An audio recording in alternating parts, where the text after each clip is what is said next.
Euh, Voilà, voilà. Bon, les frérots, il faut qu'on se parle là, hein. Comment cela se fait, je dis ce que je veux, euh, que peu importe la compétition, on se retrouve dans le groupe de la mort, frère. Je crois même si on fait une compète de char à voile, on est dans le groupe de la mort. Ouais, salam le monde, c'est Hakim Babossi, j'espère que vous allez bien. Les amis, évidemment, on se retrouve pour débriefer, pour réagir à ce tirage au sort. Si tu n'es pas au courant, si tu étais en edge, voilà, ces dernières heures, et bah voilà, le Maroc est tombé dans le groupe de l'Argentine, de l'Ukraine et de la troisième équipe qui sera qualifiée de la Coupe d'Asie des jeunes. Voilà, on aura la réponse, je crois que c'est vers avril, début mai. Voilà, c'est entre mi-avril, début mai qu'on aura évidemment la réponse, puisque c'est à ce moment-là que la Coupe d'Asie se joue. Bon, les gars, moi je vais pas vous mentir que évidemment ça me hype, ce Maroc-Argentine, un très gros match.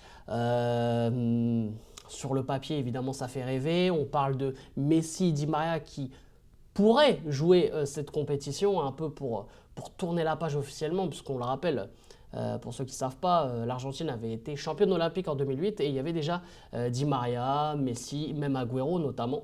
Voilà, une certaine génération dorée et on pourrait les revoir. Voilà, on pourrait les revoir là, en tout cas pas Agüero évidemment, mais Di Maria et Messi lors de ces Jeux Olympiques. Je pense que ça va se faire.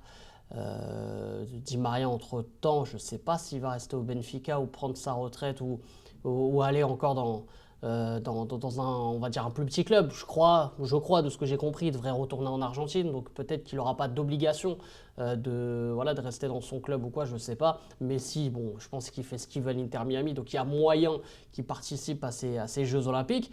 Et voilà, donc les frérots, c'est incroyable. Les deux premiers matchs, Ukraine. Enfin, Argentine, Ukraine, ça se jouera à Saint-Etienne. Et le troisième match à Nice, les frérots, face à la fameuse sélection asiatique. Donc voilà. Moi, les gars, déjà, je vous l'annonce avant de rentrer même en détail.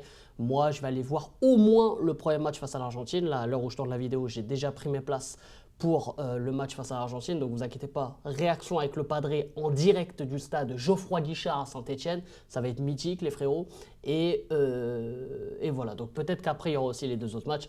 On verra. De toute façon, je vous tiendrai au jus. Ça va vloguer à fond. Bref, peut-être que je partirai pendant une semaine là-bas. Et voilà, on fera les fameux 3 jours. Enfin, les fameux 3 matchs, pardon, là-bas. Je pense que ça va être une dinguerie. Allez, pour parler, on va dire un peu plus niveau foot, ce que je pense vraiment de ce tirage, etc. Moi, perso, comme j'ai fait comprendre, voilà, c'est un tirage qui me hype, les frérots. Maroc-Argentine, match de gala. On le rappelle, il y avait eu un match amical très très bizarre il y a quelques années avec le fameux vent, vous vous rappelez? Le ballon, il pouvait même pas voler, il pouvait même pas... C'était n'importe quoi. Et même Messi, il avait fait mine d'être malade ou d'être blessé. Et limite, ce match-là, il était pour lui en fait. C'était juste un match de gala pour dire ouais, on a eu Messi qui est venu au Maroc.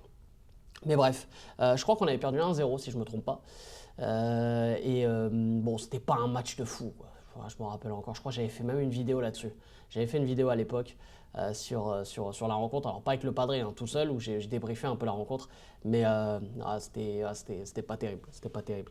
Mais tout ça pour dire que évidemment ce match-là me hype. Est-ce qu'on a notre chance concrètement face à l'Argentine? Les gars, bien sûr, vous avez vu la génération qu'on a. On a des U23 titulaires en A. Donc tu vas me dire que notre équipe U23, elle n'est pas compétitive. Bien sûr, les frères. Alors évidemment que ça va être compliqué, je dis pas que ça va être facile, mais on va pas être là en mode petit poussé. Pour moi, on n'est pas loin de faire 50-50 avec l'Argentine. Et puis il faut arrêter aussi de se mettre en victime, de se voir en petit ou quoi. Pour moi, c'est largement faisable. Et après, on n'a pas encore les fameux 3 joueurs de plus de 23 ans qui joueront avec la sélection. On parle de Hakimi, on parle de Brahim Diaz, Bono. Bon, là, on rêve un peu. Je pense que Bono, ce sera possible. Mais Hakimi, Brahim Diaz, les gars, je vois pas le PSG et le Real Madrid les lâcher, hein. Et en plus, le Real Madrid a annoncé qu'aucun joueur européen participeront aux Jeux Olympiques, ça, ce qui est quasiment sûr. parce qu'il y a l'Euro et les Jeux Olympiques qui s'enchaînent. Donc je ne vois pas Brahim Diaz participer aussi aux Jeux Olympiques avec le Maroc, même si du coup il est africain. Moi je pense que ce sera pareil pour tout le monde. Sinon, au sein du club, peut-être qu'il y aura des tensions par rapport à ça, parce que je pense, et il y a pas mal de joueurs, comme par exemple Antoine Griezmann, qui a fait comprendre qu'il voulait vraiment jouer les Jeux Olympiques. Mais l'Atlético de Madrid ne veut pas non plus le faire partir pour ça. Franchement, on a nos chances. On a nos chances. Ça va être un match compliqué. Même si là, on est encore loin. On va voir ce que va donner d'ailleurs les fameux U23 qui jouent aussi vendredi, un peu plus tôt que l'équipe A. Donc voilà. D'ailleurs, en plus, il y a un match de préparation face à l'Ukraine aussi pour les espoirs, hein, pour le Maroc olympique. L'Ukraine qui est aussi dans le groupe. On parle beaucoup de l'Argentine, mais l'Ukraine, les gars, c'est quelque chose. Il y a une génération en Ukraine qui est pas mal, qui joue dans le haut niveau. Il y en a qui jouent en première ligue, il y en a qui jouent en première division en Russie, etc. Il y a des sacrés joueurs. Hein. Il y a des sacrés joueurs, les gars. Et en plus, ils ont mis en difficulté la France Espoir là, de Thierry Henry là, il n'y a pas si longtemps. L'Ukraine, on ne les calcule pas comme ça, on regarde que Maroc-Argentine, parce que on va pas se mentir, sur le papier, c'est le match qui fait le plus rêver. Mais le match contre l'Ukraine, surtout qu'on joue ces deux matchs-là en premier. Donc on rentre dans la compétition directe. Hein. C'est pas comme on a fait en 2018, on se dit bon, on commence avec l'Iran, tout ça, tu te rappelles. Et puis tu te rappelles la suite. Là, si on fait pas le taf direct face à l'Argentine, on peut se faire sortir direct en faisant une contre-performance contre l'Ukraine. Et après, on va faire un match qui compte pour du beurre face à la sélection asiatique et on peut sombrer aussi. Et là, on n'est pas dans la CAN nouvelle version, l'Euro nouvelle version. C'est pas genre le meilleur troisième, il peut ça. Non, non, non. Là, c'est les deux premiers et khlas. On parle plus, tu vois. Donc, ça va être compliqué. Surtout que, voilà, l'Argentine, clairement, ça va là-bas pour gagner. Ça, c'est sûr. L'Ukraine, je pense qu'ils veulent créer la surprise. Et nous, le Maroc, on est un pays, voilà, évidemment, on parle de nous H24 en ce moment. On est la sélection du buzz. On est le buzz incarné, les frères. C'est-à-dire depuis la Coupe du Monde 2022, là, les DR d'infrastructure, on va organiser la CAN 2025. Là, il y a eu la bande-annonce de la Coupe du Monde 2030. Yallah, vamos. Ouais, déjà incroyable. La vidéo, juste pour dire 2-3 mots, frère. Ils ont mis l'Espagne qui soulève la Coupe du Monde, le Portugal, l'Euro. Et nous, frères, la Coupe d'Afrique U23. Bon, en même temps, on n'a pas soulevé grand-chose depuis quelques temps. Ouais, donc voilà, c'était pas une petite parenthèse. Mais ouais, du coup, les gars, on est quand même dans un sacré groupe. Hein. On est dans un sacré groupe. Oui, on est dans le groupe de la mort. On va nous mettre une pression aussi. Parce que le Maroc, il y a beaucoup de gens qui disent « Ouais, le Maroc, c'est possible qu'il soit champion olympique. » Mais pas des Marocains. Hein. Des gens, quand ils voient les listes, ils voient les nouvelles générations qui arrivent, ils voient que la plupart des jeunes, il y en a ça joue au Real, il y en a ça joue au Barça. C'est incroyable. Hein. Le futur du Maroc, c'est soit la Castilla, soit la Masia. Je ne sais pas s'il y en a qui s'en rendent compte. Maintenant, les binationaux, ils ont moins de problèmes qu'avant pour choisir le Maroc. Puis quand tu vois la FFF qui interdit les joueurs de pratiquer leur religion, juste... Enfin, je te traduis, ils interdisent aux musulmans de pratiquer l'islam. Voilà, c'est pour aller plus vite. Mais ouais, donc on a une génération de fous. Et là, c'est U23. Bah moi, les gars, je vais pas vous mentir. Hein. Les JO, pour moi, comme j'ai un peu dit en live, c'est du bonus. C'est-à-dire que c'est du kiff. Si on passe les poules, voilà, évidemment, le but, c'est d'aller le plus loin possible. Mais je serais pas là à ne pas dormir pendant une semaine si on passe pas les poules. Tu vois, pour moi, je considère pas cette compétition comme la CAN ou encore la Coupe du Monde, évidemment.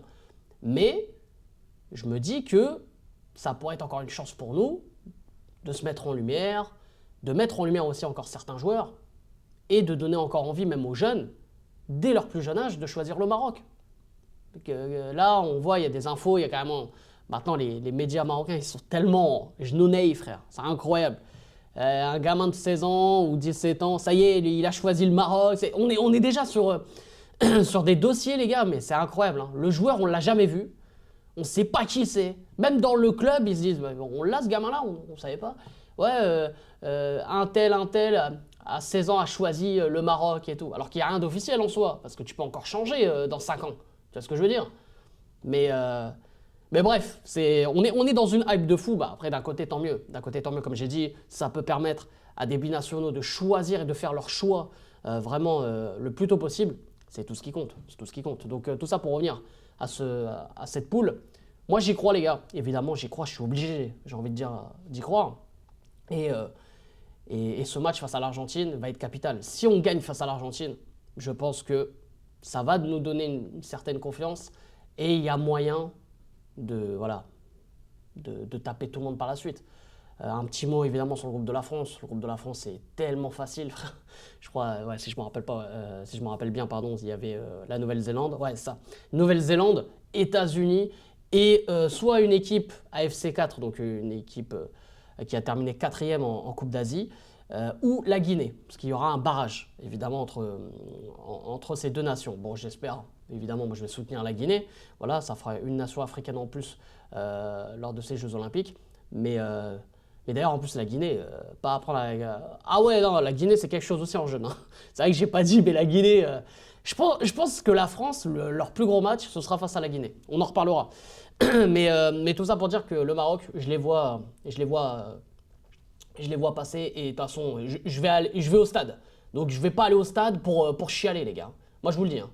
Là, je vais donner de la voix. Le padré, il va tout donner aussi. On s'était déjà prévu une période, voilà, on s'est dit au cas où, peu importe où se jouent les matchs, on va voir si on a des places, on y go, tu vois.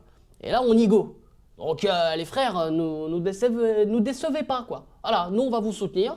Et, euh, et on espère aller évidemment le plus loin possible. Et on va soutenir aussi Sektiwi, hein, l'entraîneur du Maroc Olympique, qui va vivre sa première compétition. Donc on va lui donner de la fort et on va y croire. On va y croire. Ouais, le rebeu, il est complètement fatigué. Bref, il va falloir que j'aille me reposer. Parce que là, cet été, les gars, je ne vais pas m'arrêter. Hein. À la Kings World Cup, l'Euro, les Jeux Olympiques, je vais devenir fou, moi, avec ça. Mais bref, en tout cas, vous savez quoi faire. Vous likez, hein, bien sûr, vous vous abonnez aussi. Ce serait bien en activant la fucking cloche. Et vous me dites en commentaire ce que vous pensez de cette poule. Si on va sortir premier, si on va se faire taper. Bref, c'est à vous de jouer. Nous, on se retrouve très très vite. C'était Hakim Pas Possible. Je vous aime, je vous laisse. Et surtout, Dima Maghreb. Et c'est que tu on te fait confiance.